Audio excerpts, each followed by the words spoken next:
व्यासारं विश्वतत्त्वानां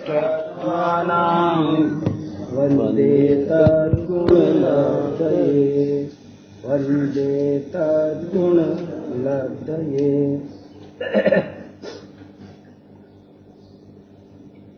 जैन दर्शन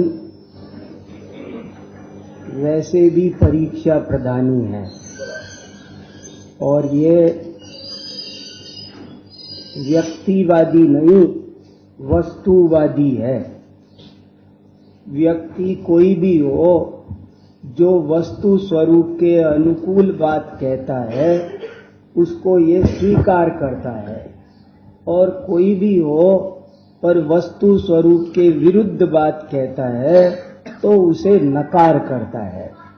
इस तरह जैन दर्शन जैसे विज्ञान होता है ऐसा ही एक बहुत युक्ति संगत दर्शन है। अनेक आचार्यों ने इसके नाम भी ऐसे दिए हैं। जैसे एक जगह समंत भद्राचार्य ने जैन दर्शन का अपर नाम पर्यायवाची नाम युक्त्यनुशासन कहा है। युक्त्यनुशासन कि जिस पर किसी लाट साहब का शासन नहीं चलता पर युक्ति का शासन चलता है, उसका नाम है जैन दर्शन। तो ऐसा ये महत्वपूर्ण दर्शन बड़ा ही परीक्षा प्रधानी है। और ऐसे इस परीक्षा प्रधानी दर्शन में भी न्याय नाम की एक विशेष शाखा है जिसका एक बहुत लंबा चौड़ा संसार है। जैन आचार्यों ने हर विषय पर लगभग ग्रंथ लिखे हैं। जैसे उन्होंने धर्म दर्शन अध्यात्म पर तो लिखे ही हैं, पर गणित पर भी लिखे हैं, ज्योतिष पर भी लिखे हैं, वास्तु पर भी लिखे हैं, कला पर भी लिखे हैं, भाषा पर भी लिखे हैं, व्याकरण पर भी लिखे हैं, राजनीति पर भी लिखे हैं, छंद शास्त्र भी लिखा है, अलंकार शास्त्र भी लिखा है। दुनिया का कोई ऐसा विषय नहीं बचा जिस पर जैन आचार्यों के ग्रंथ नहीं मिलते हैं। हर विषय पर जैन आचार्यों के जब 6-6 महीने तक हमारे ग्रंथ जल गए, फिर भी आज की तारीख में जैन कृतियां इतनी ज्यादा उपलब्ध है कि दुनिया के किसी दूसरे धर्म संप्रदाय की कृतियां उसके पासिंग में भी नहीं ठहरती है। जैन कृतियां आज की तारीख में भी कम से कम 5 लाख किताबें जैन दर्शन की मौजूद है। इतनी किताबें कहीं किसी के पास नहीं है। तो इसकी हर विषय पर इन्होंने किताबें लिखी है। एक बहुत बड़े विद्वान हुए राहुल सांकृत्यायन, वो सब धर्म दर्शनों का अध्ययन करते करते जब जैन साहित्य का अध्ययन करने लगे तो उन्होंने लिखा, अरे इतना भारी साहित्य, कोई मंदिर नहीं जिसमें ग्रंथ भंडार न भरे पड़े हों। हजारों लाखों मंदिर और हर मंदिर में हजारों ग्रंथ। कमाल हो गया। और उनने लिखा कि अरे दुनिया पूछती रहती है कि सृष्टि की रचना किसने की। मैं कहता हूं वो तो पता नहीं भैया किसने की, पर अगर कोई मेरे से पूछे कि साहित्य की सृष्टि किसने की तो मैं बहुत जोर देकर कहूंगा जैनों ने सिर्फ जैनों ने। हिंदी काव्यधारा पेज नंबर 80 पर ये उनका सेंटेंस मिलता है। कितनी गजब की बात है। तो मेरा कहने का मतलब ये है कि बहुत तरह का और बहुत ज्यादा, क्वालिटी वाइज भी और क्वांटिटी वाइज भी और टाइप वाइज भी बहुत प्रकार का साहित्य, जैन साहित्य मिलता है। उसमें से हम इन 3 दिनों में थोड़ी सी न्याय साहित्य की झलक लेने की कोशिश करेंगे। वो न्याय साहित्य भी अपरंपार है। बहुत से लोग जानते ही नहीं हैं, सोचते हैं न्याय के ग्रंथ बहुत कम हैं, पर आप इसमें है कि नहीं मालूम नहीं है। इसमें एक सूची है, देखो कुछ लोगों के पास आई होगी, कोई बात नहीं है, नहीं आई जिनके पास में, मैंने इसमें एक सूची, एक दो दिन मेरे को कई दफे लोगों ने ऐसे कहा, कई लोगों ने मेरे से ऐसे कहा कि जैन न्याय के ग्रंथ तो बहुत कम हैं। तो मैंने कहा लाओ जरा कोशिश करते हैं लिस्ट बनाने की। तो लिस्ट बनाई तो ये 200 ग्रंथ लगभग, कितने, 187 ग्रंथों की ये लिस्ट बनाकर मैं आपके लिए लाया हूं कि आप एक दृष्टि से देख तो सके, जरा सा तो देख सके कि जैन न्याय पर कितने ग्रंथ हमारे पूर्वाचार्यों ने आज तक लिखे हैं। हर भाषा में है, हर जगह से मैंने पूरा लिखा है। ग्रंथ का नाम क्या है, कब लिखा गया, किसने लिखा और कहाँ मिलता है। अगर यहाँ कोई होगा ना विशेष बुद्धिमान जो इस विषय में डूबना चाहता होगा, जो इस चीज को अपना कैरियर जीवन बनाना चाहता होगा, उसके लिए इसमें सब संभावनाएं मौजूद है। वो उन ग्रंथों को पा सकता है और पढ़ सकता है। ठीक है, तो उन पर आप एक नजर जरूर डाल लेना सब लोग, 5-10 मिनट ही सही, पर जरूर लगा के देखना कि अरे इतने सारे ग्रंथ जैन न्याय के हमारे पूर्वाचार्यों ने लिखे। और आपको अपने ऊपर हो सकता है शर्म आए, ग्लानि आए, अरे इतने ग्रंथ हमने देखे नहीं, पढ़े नहीं, हम क्या करते हैं, हमको पढ़ना चाहिए। ऐसे अकेली हीन भावना नहीं, प्रेरणा भी मिलनी चाहिए कि हमें पढ़ना है। तो आप इन ग्रंथों को देखो, पढ़ो, और ये बहुत महत्वपूर्ण विद्या है। इसका क्या महत्व है वो भी अभी हम समझेंगे।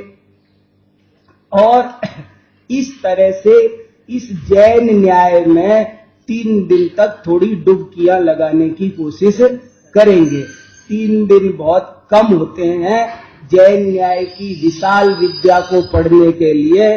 कोई महीने भर का 15 दिन का आयोजन तो चाहिए, लेकिन फिर भी 3 दिन में हम कुछ थोड़ी सी वानगी लेंगे, आपको रुचि लग जाए और आगे पढ़ो तो ये सब चीजें आपको अच्छी तरह समझ में आएगी। मैं बहुत ज्यादा बातें और इधर उधर भूमिका की कई है मेरे चित्त में, पर वो मैं धीरे धीरे समय अनुसार आपको बताता चलूंगा।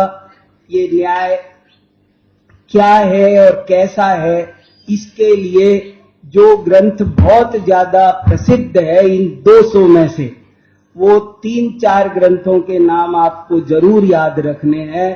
जैन न्याय का एक सबसे इम्पोर्टेंट ग्रंथ है परीक्षामुख सूत्र। आप एक तो अब अगर हमारा मन किया और हम परीक्षा लेने लग गए आपका, तो हम पूछ सकते हैं आपसे कि जैन न्याय की कोई 5 कृतियां बताओ।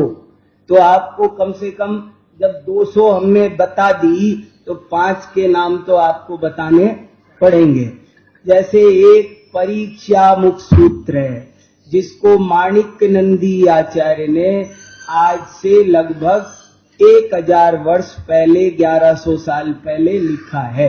माणिक्य नंदी आचार्य परीक्षामुख। दूसरा एक ग्रंथ है न्याय दीपिका। न्याय दीपिका भी एक बहुत इंपॉर्टेंट ग्रंथ है जिसको आज से 600 साल 700 साल पहले एक धर्मभूषण यति नाम के आचार्य हुए हैं, उन्होंने लिखा है। और आपको जानकर ताज्जुब होगा, संसार की कोई ऐसी यूनिवर्सिटी नहीं जिसमें ये परीक्षामुख और न्याय दीपिका नहीं पढ़ाए जाते हो। परीक्षा मुख और न्याय दीपिका आज की तारीख में 200 यूनिवर्सिटीज में पढ़ाए जाते हैं। 200 यूनिवर्सिटी में इनको कोर्स में लगा रखा है, बच्चे पढ़ते हैं। ये तो हमारी समाज के बच्चे भाग नहीं लेते, एडमिशन नहीं लेते, पर अध्ययन बच्चे बहुत पढ़ते हैं। हमारे यहाँ भी पढ़ते हैं। हमारे यहाँ 28 बच्चे हमारी यूनिवर्सिटी में है जो परीक्षा मुख न्याय दीपिका ये सब पढ़ते हैं, और 28 में से 3 जैन हैं और 25 अजैन हैं। तो देखो क्या हुआ, कुछ दिख रहा है? हाँ ठीक, कोई बात नहीं, कोई चिंता मत करो, सब थोड़ा थोड़ा। और देखो, एक न्याय के लिए मैंने सरल सुबोध किताब ये बनाने की कोशिश की है, न्याय मंदिर। ये न्याय मंदिर किताब भी आप पढ़ो तो सरलता, परीक्षा मुख और न्याय दीपिका आदि तो संस्कृत भाषा में है, सूत्र शैली में है, और उन पर तो बड़ी बड़ी विशालकाय टीकाएं लिखी है। प्रमेय कमल मार्तंड, प्रमेय रत्नमाला, ऐसे ऐसे बड़े बड़े गूढ़ गंभीर ग्रंथ लिखे हैं, पर ये हिंदी में है, प्रश्नोत्तर शैली में है, और कोई ज्यादा प्रमाण चाहे तो नीचे फुटनोट में उसके प्रमाण भी है। तो जिनको थोड़ा और बारीकी में शांति से स्वाध्याय करना हो, अध्ययन करना हो, वो इस विषय को जरूर शांति से समझना, इस किताब के द्वारा भी पढ़ सकते हैं। अब चलो, अब हम समझने की कोशिश करते हैं न्याय क्या है, क्यों पढ़ते हैं, क्या कहना चाहते हैं आचार्य, न्याय विद्या कैसी है, वो सब बातें हम समझेंगे। एक छोटी सी पंक्ति और आप याद रख लो, प्रमाण नयात्मको न्यायः। न्याय माने क्या, ये लाइन संस्कृत में ही याद रख लो एज इट इज, प्रमाण नयात्मको न्यायः। ठीक है ना, लिखने करने की न तो अभी संभावना है, न सुविधा है, पर लिख भी सकता था मैं आपको, ताकि आप शुद्ध लिख लो, पर आराम से लिख लेना, सब लोग शुद्ध लिख लेना और याद कर लेना। प्रमाण नयात्मको न्यायः, प्रमाण नयात्मको न्यायः। न्याय किसे कहते हैं? देखो, दुनिया में जिसको न्याय कहते हैं ना, वो भी वैसे वही है, पर यहाँ वो लॉ वाला न्याय नहीं है। ये जो मुकदमेबाजी निबट मुकदमा नहीं है, आपको LLB नहीं करा रहे हैं यहाँ पर, आपको तो फिलॉसफी में MA करा रहे हैं। ये फिलॉसफी का टॉपिक है, समाज के लड़ाई झगड़ों का, परिवार के मुकदमेबाजी का ये लॉ नहीं है। हालांकि इससे वो भी संबंधित है और प्रोसेस वही है पूरी की पूरी। जैसे वहां पर सही को सही और गलत को गलत चेक करके दूध पानी को जैसे हंस अलग करता है, ऐसे ही सही गलत बात का निर्णय इस विद्या से हो जाता है।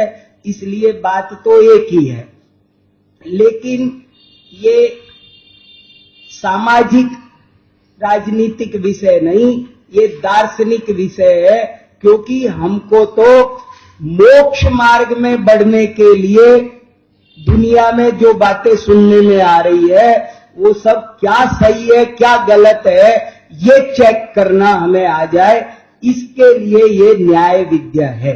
और इस न्याय की इसीलिए परिभाषा दी गई, प्रमाण नयात्मको न्यायः, कि न्याय किसे कहते हैं?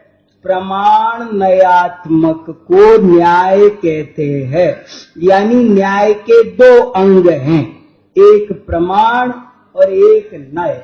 प्रमाण और नय ये साधन हैं और इनसे ही वस्तु स्वरूप का सही ज्ञान होता है, इसलिए न्याय साधन है। अनुयोगों की पद्धति से देखोगे तो न्याय को इसीलिए द्रव्यान योग में लिया है। न्याय द्रव्यान योग का विषय है।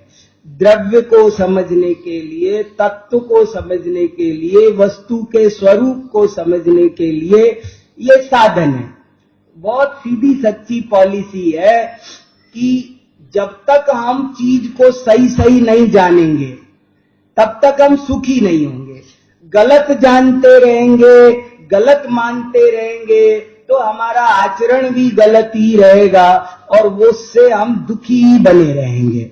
इसलिए पहले हमको सही जानकारी चीज की होना चाहिए। और सही जानकारी कैसे हो, सही जानकारी का क्या साधन है, तो इस पर ही दुनिया में बड़ी बहस होती है। कोई कहता है गुरु प्रमाण है ना, गुरु ने कह दिया, अब क्या बहस करना।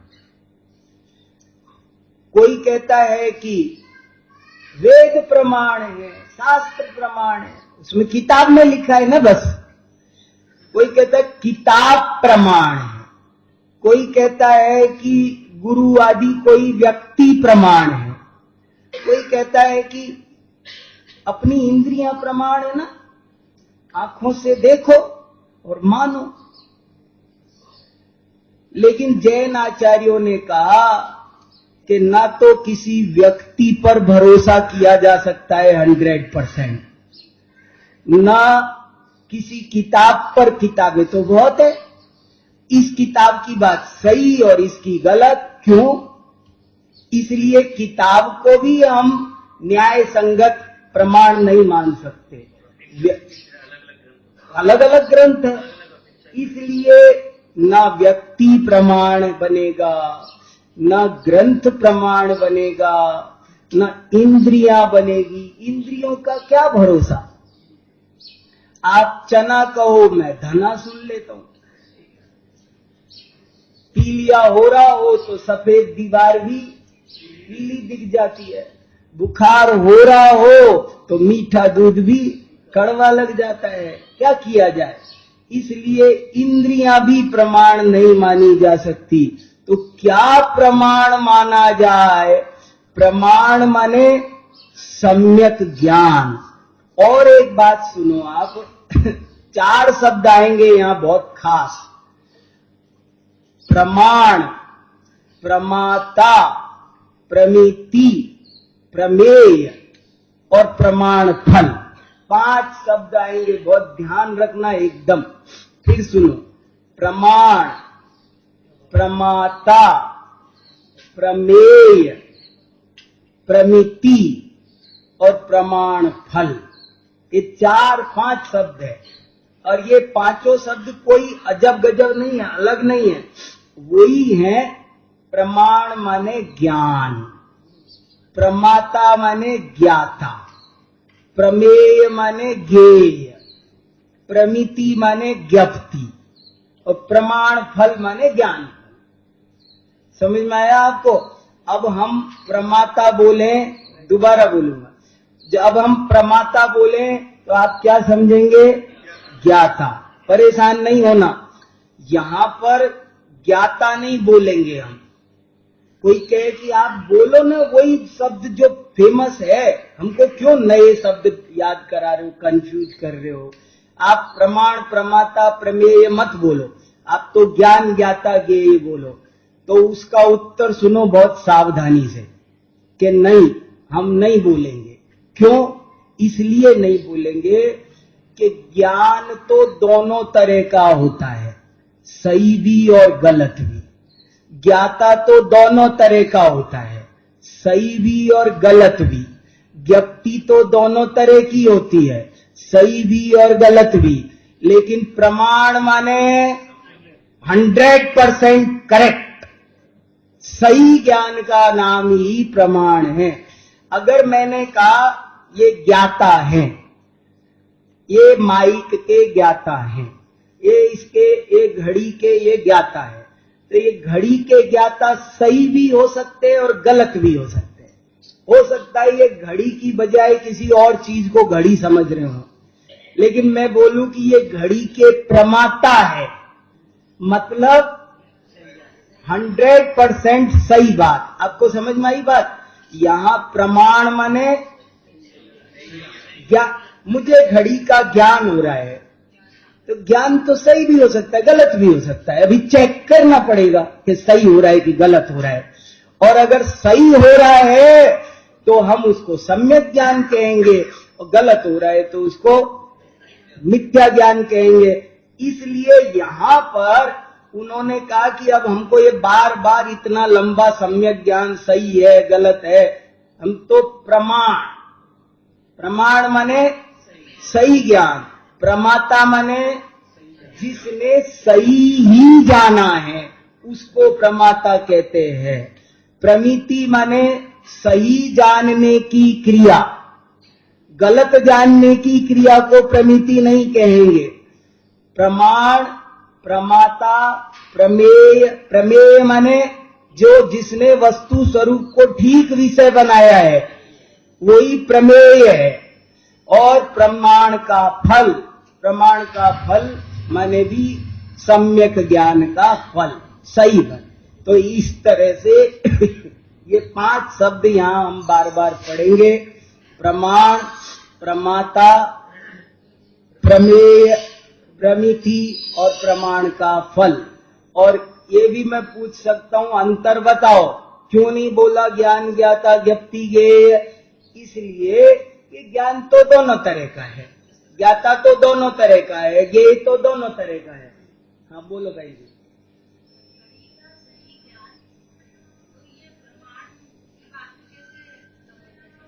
नहीं, अगर मुझे घड़ी का सही ज्ञान हुआ है, सम्यक ज्ञान हुआ है, सम्यक ज्ञान हुआ है, सम्यक ज्ञान माने सम्यक ज्ञान, अभी वो क्या उसकी परिभाषा भी सब आएगी। अतिव्याप्ति, अव्याप्ति, संभव दोषों से रहित, संशय विपर्य व्यवसाय से रहित, जो कुछ उसका वो अभी बताएंगे सब। वो हुआ है तब तो इसका नाम प्रमाण है, और नहीं तो वो प्रमाण नहीं है।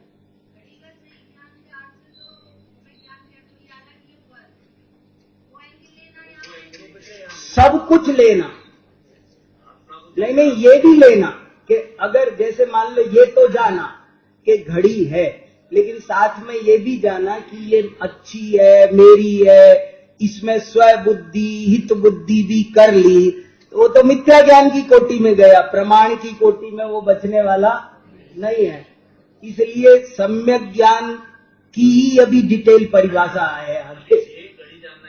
हाँ, क्लियर होना चाहिए एकदम। सम्यक माने सम्यक, सम्यक शब्द के पेट में बहुत कुछ है, उसको खोलेंगे तब पता चलेगा। उसमें सब स्वपर बुद्धि वगैरह सब निकल के आएगा उसमें। वो जो तत्वार सूत्र के 32वें सूत्र में है, सदसतो रविशेषादि अदृच्छोपलब्धेर उन्मत्तवत्, वो सब बातें निकल के आएगी। सही जानते हुए भी वो उन्मत्तवत् सही तो नहीं कह रहा है, वो सब बातें उसमें निकल कर आएगी। मगर यहाँ प्रमाण माने सम्यक ज्ञान, 100% सम्यक ज्ञान। प्रमाता, प्रमिति, प्रमेय और प्रमाण का फल, ये सारी बात है। थोड़ा सा पढ़ते हैं, देखो तब थोड़ा समय देखो। न्याय का अर्थ, न्याय शब्द का पहले अर्थ देखो, ये भी बहुत जरूरी है। कोई भी विषय पढ़ते हैं तो पहले उस शब्द का अर्थ समझो। कोई हमारे गुरुजी हमको प्राइमरी स्कूल में सिखाते थे, किताब पढ़ रहे हो तो कहां से पढ़ो, यहां से पढ़ो, ऊपर से। किताब कहां से शुरू करते हैं, सब छोड़ छाड़ करके वहां से 20 पन्ने आगे से नहीं, यहां से शुरू करो।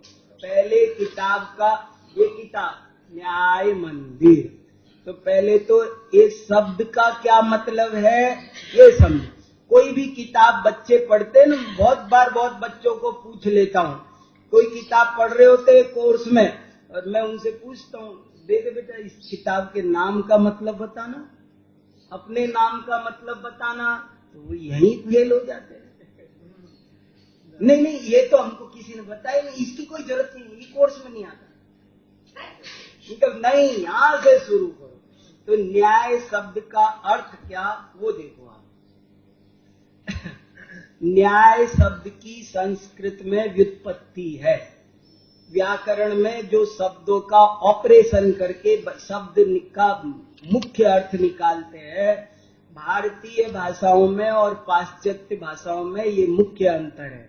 हमारे यहाँ जो नाम होता है उस नाम का कुछ अर्थ होता है, उटपटांग नाम नहीं होता, कुछ भी नाम हो ऐसे नहीं होता। अगर नाम कोई है तो उसका कुछ, रमेश नाम है तो उसका मतलब है, सुरेश नाम है तो मतलब है, सुनील नाम है तो अनीता, सुनीता, विनीता, कमला, ये सब निरर्थक नाम नहीं है।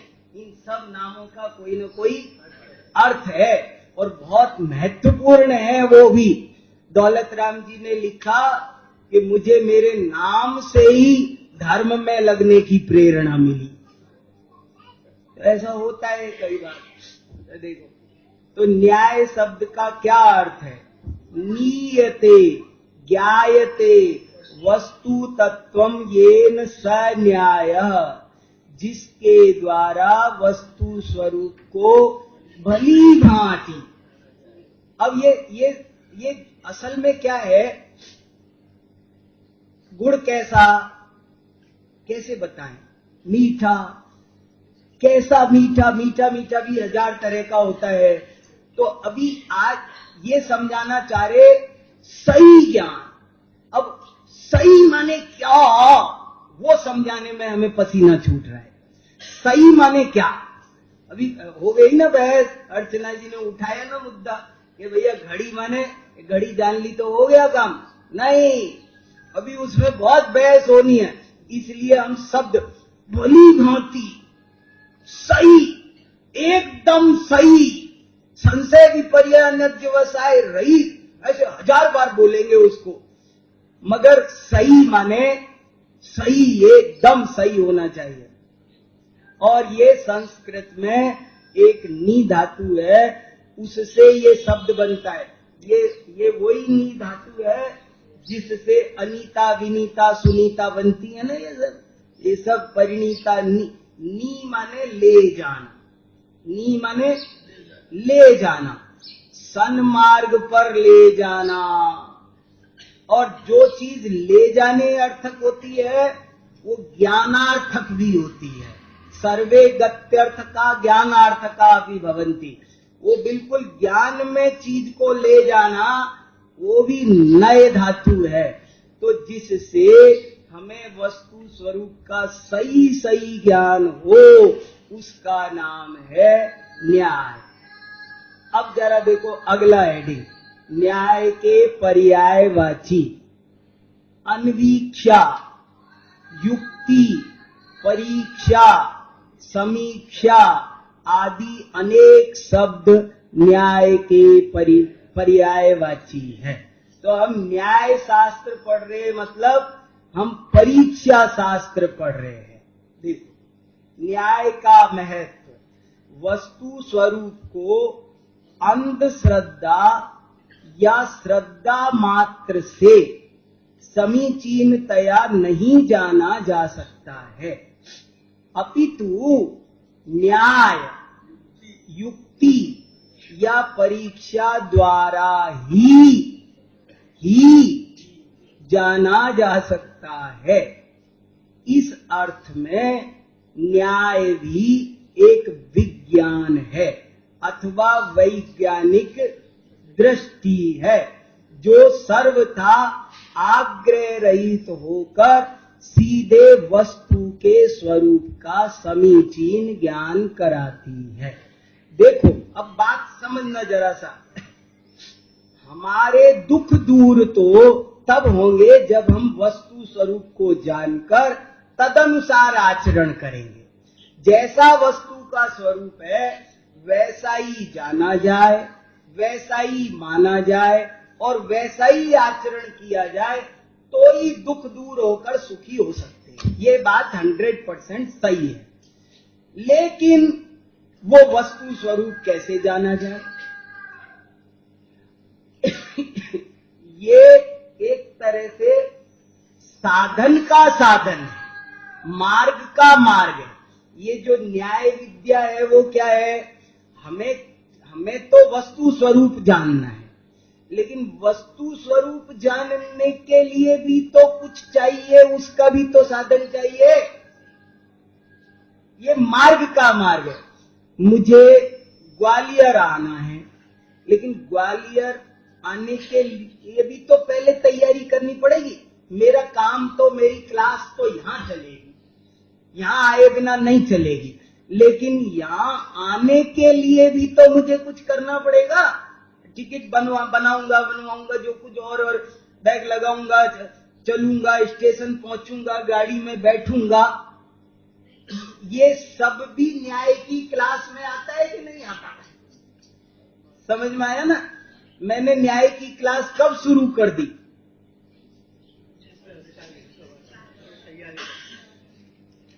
मैंने, आप समझे मेरी बात को? और देखो, एक बहुत इंपॉर्टेंट उदाहरण दे रहा हूं, आप उसको बहुत मन लगा के सुनना, समझना।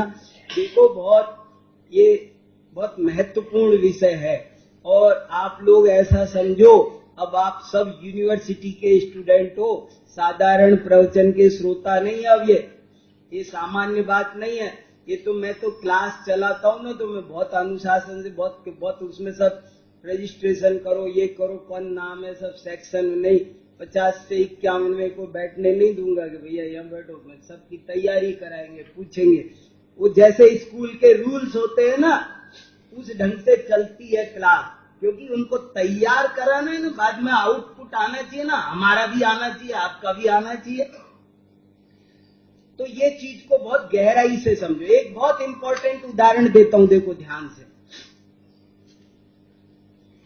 आजीविका तो, व्यापार तो, धनार्जन तो दुकान पर सामान बेचने से होगा। मैं दुकानदार हूं और मैं पैसा कमाता हूं। कैसे कमाता हूं? तो मेरे पास एक दुकान है किराने की, जो आता है सामान बेचता हूं, करता हूं। ठीक है, तो अब मैंने दुकान में सामान रख लिया, और जो भी आए उसे धड़ाधड़ सामान दे देता हूं, पैसे ले लेता हूं। ये तो सही है, लेकिन अब तुम्हें दो बातें पहले जानना जरूरी है। एक तो तुम्हारे पास तराजू सही होनी चाहिए। अगर तराजू सही नहीं हुई तो तुम चक्कर खा, तुम्हारा सारा लेन देन व्यापार। और तुमको ये भी पता होना चाहिए कि पुराने 1500 के नोट अब रद्दी बन गए। कौन नोट सही है, कौन नोट, मुद्रा कौन सही है, नकली सिक्का, असली सिक्का, नकली तराजू, असली कोई दुकानदार के, आप मेरा टाइम वेस्ट मत करो इन फालतू की बातों में। मेरी दुकान पर सामान रखने को जगह नहीं है, और आप 2 फीट जगह तराजू रखने के लिए कह रहे हो। तराजू रखो, तराजू रखने को जगह नहीं है मेरी दुकान पर। तराजू नहीं रखेगा तो कैसे व्यापार करेगा? सारे व्यापार का साधन तो तराजू है। तराजू होगी, सही मुद्रा, असली नकली मुद्रा की पहचान होगी, तो तुझे लाभ होगा, और नहीं तो तुझे दिन भर व्यापार करते हुए भी घाटा हो जाएगा। ऐसे ही हम वस्तु स्वरूप को जानने की कोशिश तो करते रहते हैं, लेकिन आचार्य कहते हैं, यदि आप प्रमाणमय रूप तराजू से करोगे तो सही कर पाओगे, जल्दी कर पाओगे। बहुत सारी सुविधाएं हैं। मीटर है तो, कपड़े की दुकान है तो मीटर चाहिए, दूध की दुकान करते हो तो लीटर चाहिए, किराने की दुकान करते हो, कहीं कुछ भी करो आप, मान तो चाहिए ना। मान माने या वो अहंकार नहीं, मान माने पैमाना। ये प्रमाण शब्द से ही पैमाना बनाए। ये प्रमाण शब्द संस्कृत में है। फुट, अगर आप जमीन का व्यापार करते हो तो आपके पास में फीता होना चाहिए ना। नहीं, फीता नहीं है। मैं देखो, ये कितनी है, ये 100 गज जमीन है, ले लो। 100 गज तो लेने वाला देने वाला दोनों धोखे में आ जाए, मर जाएंगे, डूब जाएंगे।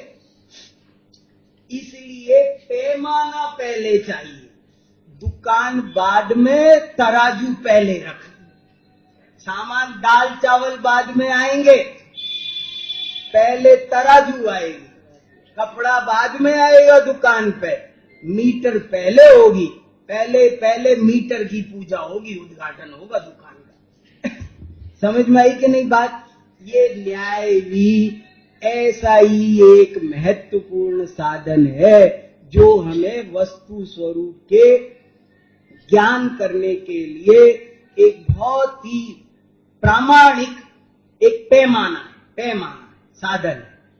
चलो, जैन दर्शन में न्याय, जैन दर्शन के अनुसार यह न्याय प्रमाण नयात्मक होता है, क्योंकि प्रमाण नय से ही वस्तु स्वरूप की सत्य परीक्षा की जा सकती है और जाना जा सकता है, अन्य किसी विधि से नहीं।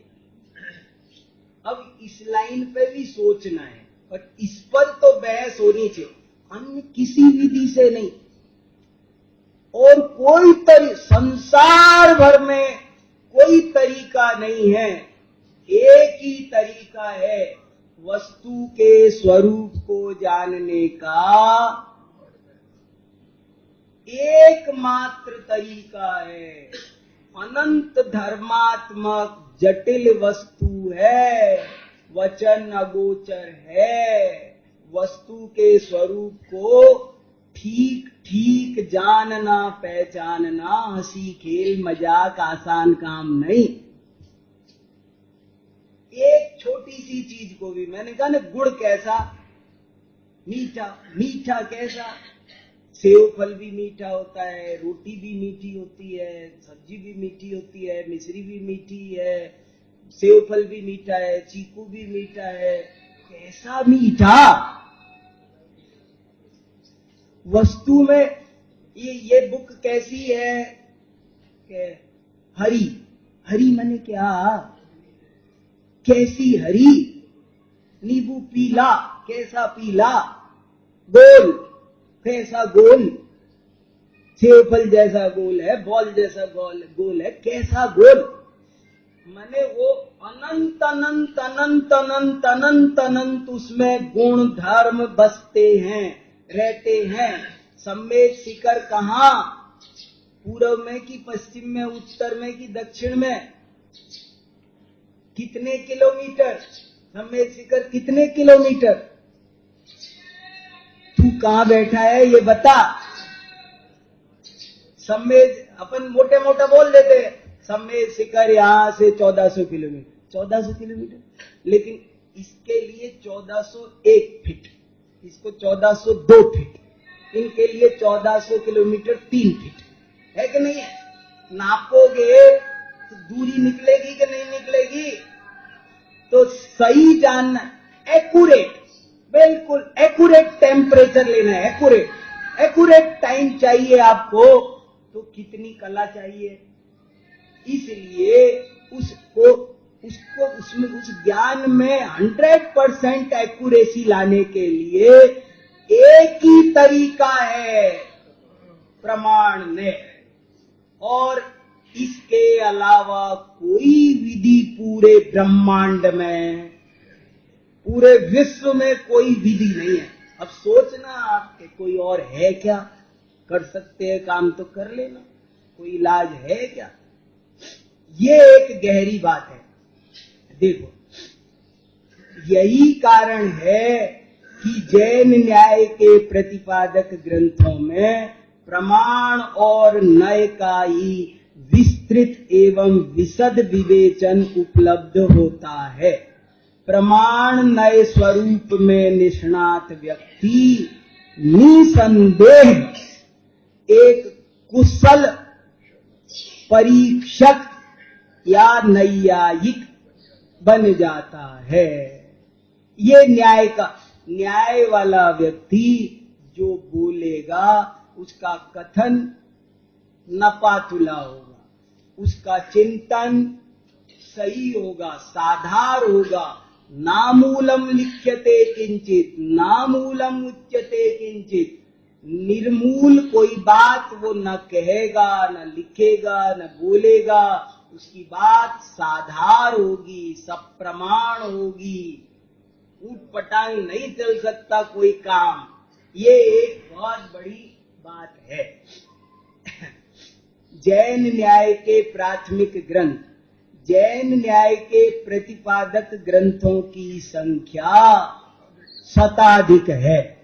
अब बढ़ाते बढ़ाते तो अब 200 हो गए।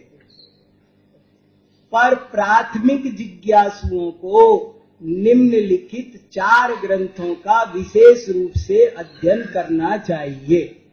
नंबर 1, परीक्षा मुख सूत्रम माणिक्य नंदी, न्याय दीपिका अभिनव धर्म भूषण यति, प्रमाण मीमांसा आचार्य हेमचंद्र सूरी, और 4 नए चक्र माइल्य धवल।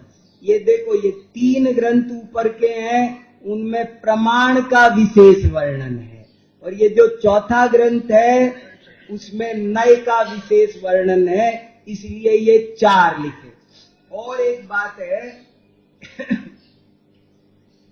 जो बाद में बताएंगे। इस प्रकार कुछ क्या चीज, हाँ, ये बताया कि ये जो 4 ग्रंथ लिखे ना, 4 में से शुरू के 3 ग्रंथ है, उनमें प्रमाण का विशेष वर्णन है, लेकिन जो चौथा ग्रंथ है उसमें नय का वर्णन है।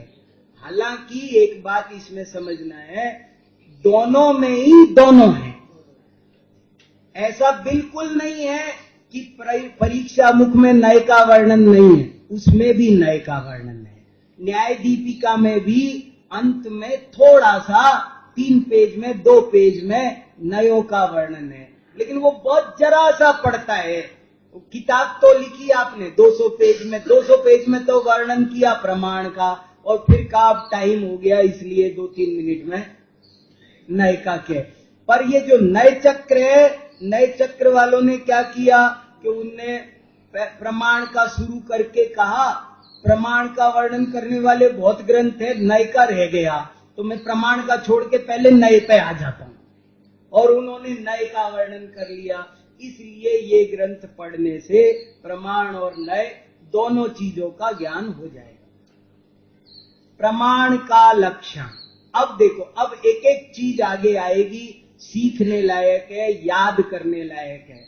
अब देखो, 3 दिन आप सब भी जिनको अच्छे से पढ़ना हो, वो थोड़े से न्याय में डूब जाओ, पूरा पढ़ो। अब दिन भर खाली होने की जरूरत नहीं है, मेरा बस चले तो आपको जाने न दूं, यहीं बैठे रहो, कोई जरूरत नहीं जाने की, यहीं पढ़ो।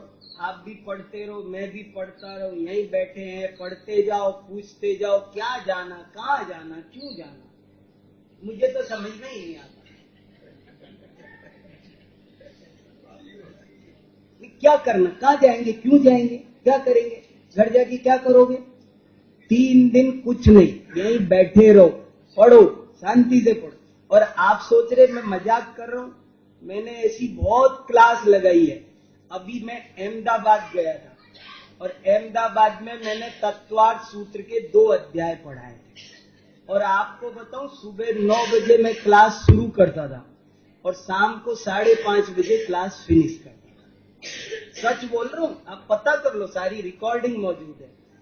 सुबह 9 बजे क्लास शुरू होती थी, और शाम को 5:30 बजे, जैसे कॉलेज चलता है ना, क्लास चलती है, ऐसे चलती थी।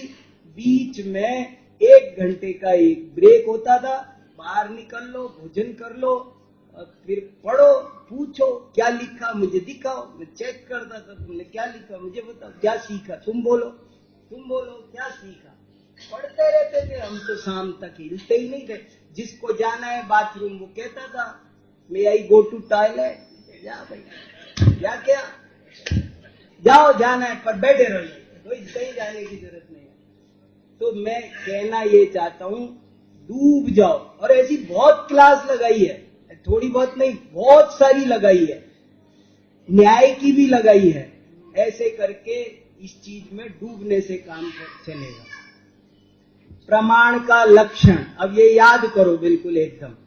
जैन दर्शन के अनुसार सम्यक ज्ञान ही प्रमाण है, क्योंकि उसी के द्वारा वस्तु का निश्चय निश्चय, निश्चय, ये सब शब्द है, पर शब्दों के भीतर अर्थ पकड़ना है। निश्चय, निश्चय माने सही ज्ञान। सही ज्ञान को कहने के लिए पलट पलट के शब्द ला रहे हैं, क्योंकि कुछ पल्ले पड़ जाए, शायद कुछ दिख जाए बात। जैन दर्शन के अनुसार सम्यक ज्ञान ही प्रमाण है, क्योंकि उसी के द्वारा वस्तु का निश्चय किया जा सकता है, अथवा उसी के द्वारा हित की प्राप्ति और अहित का परिहार संभव है। थोड़े शब्दों में बहुत कहा है, कस कस के लिखे हैं, ये ऐसे ही नहीं लिख दिया धड़ाधड़। 36 बार पढ़े हैं, 36 बार पढ़ाए हैं, और एक एक लाइन में उसी के द्वारा, उसके द्वारा नहीं, उसी के द्वारा हित की प्राप्ति। हित माने बहुत बात आ गई, आत्म को हित है। हित में बहुत कुछ आ गया। उसी के द्वारा हित की प्राप्ति और अहित। कोई के क्यों कठिन शब्द लिए? अरे इन शब्दों में जो दम है ना, वो दूसरे में आती नहीं है। मैं लोकल शब्द लाता हूं, वो चीज वो आती नहीं है, तो हमको वही रखना पड़ता है। बोला ना अभी, ज्ञान क्यों नहीं कह देते, प्रमाण क्यों कह रहे हो? ज्ञाता क्यों नहीं कह देते, प्रमाता क्यों कह रहे हो? अरे जो बात प्रमाता में है वो ज्ञाता में नहीं है, तो उसी के द्वारा हित की प्राप्ति और अहित का परिहार संभव है। ईश्वर, कितने लोग ईश्वर को प्रमाण मानते हैं? वेद, इंद्रियां, सन्निकर्ष आदि को जैन दर्शन में प्रमाण नहीं माना गया है। ऐसे बहुत बातें हैं, क्या प्रमाण है? जैसे पैमाना क्या? अब तराजू की जगह कोई तराजू जैसा कोई दूसरा इंस्ट्रूमेंट ले आए, लकड़ी की डंडी लेके, 2 पल्ले 2 गमले लटका के देखो जी ये रही तराजू। बोले नहीं, ISI मार्का दिखा। समझ में आया? तराजू भी नाम की तराजू नहीं होनी चाहिए, आकार की तराजू नहीं होनी चाहिए। तराजू भी गलत होती है। हमने कहा, सुनील जी दुकान, हमने कहा भैया तराजू रखो, सोने का काम करते हो, इनमें तो तराजू की क्या जरूरत है, इतनी सी जगह में इतने का सोना रखता हूं मैं। नहीं, तराजू जैसे तैसे इनको इस बात के लिए कन्विंस किया कि भैया तराजू रखनी जरूरी है। ये एग्री हुए मेरी बात पे कि ठीक है, आपने कहा मैं कल से तराजू रखूंगा, और फिर तराजू की जगह फिर कोई उठा लाए डंडी। मैंने कहा नहीं, ये तराजू नहीं चलेगी। आपने कहा था तराजू रख लो, तुम तराजू ले आए, अब आप फिर भी संतुष्ट नहीं हो।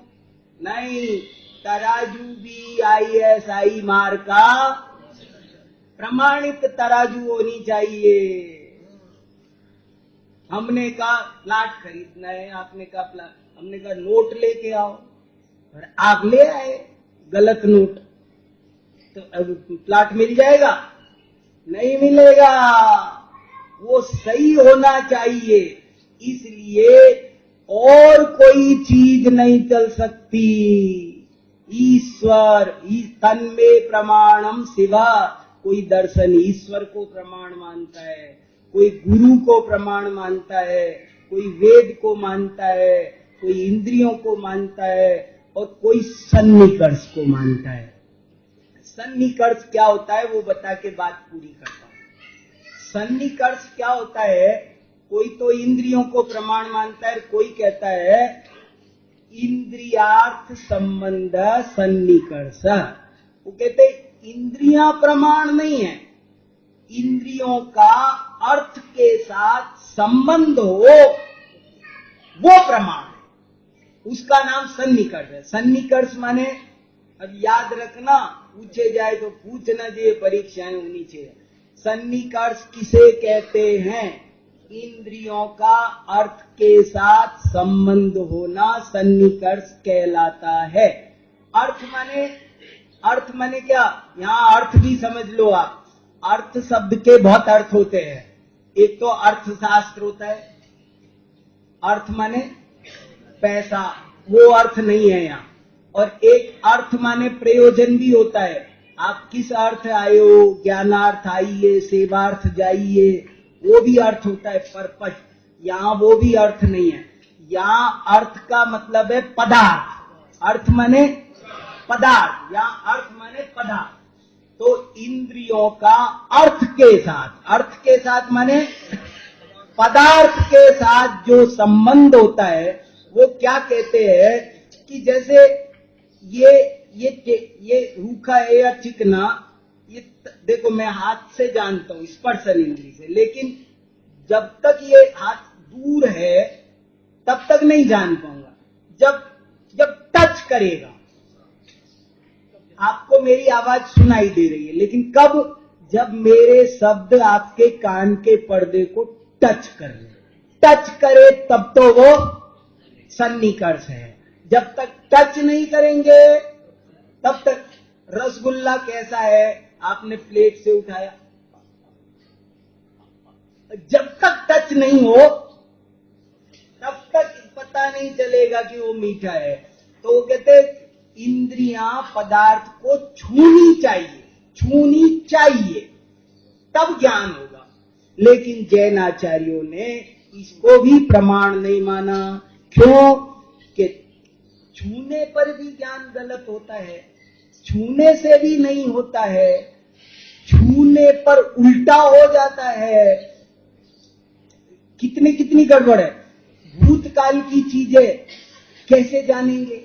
भविष्य काल की, कल चंद्र ग्रहण होगा कैसे जाने? सूरज कैसे दिख रहा है? और कल चंद्र ग्रहण होगा कैसे दिखेगा?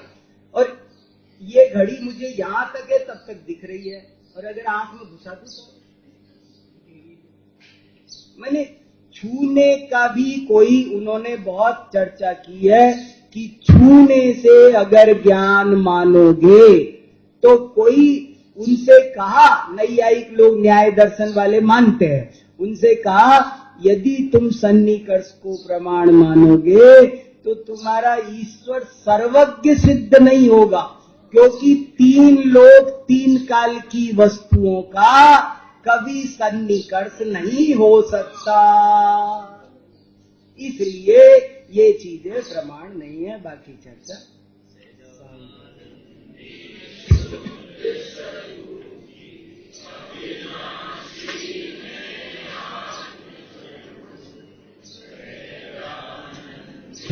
हेलो अविनाशी में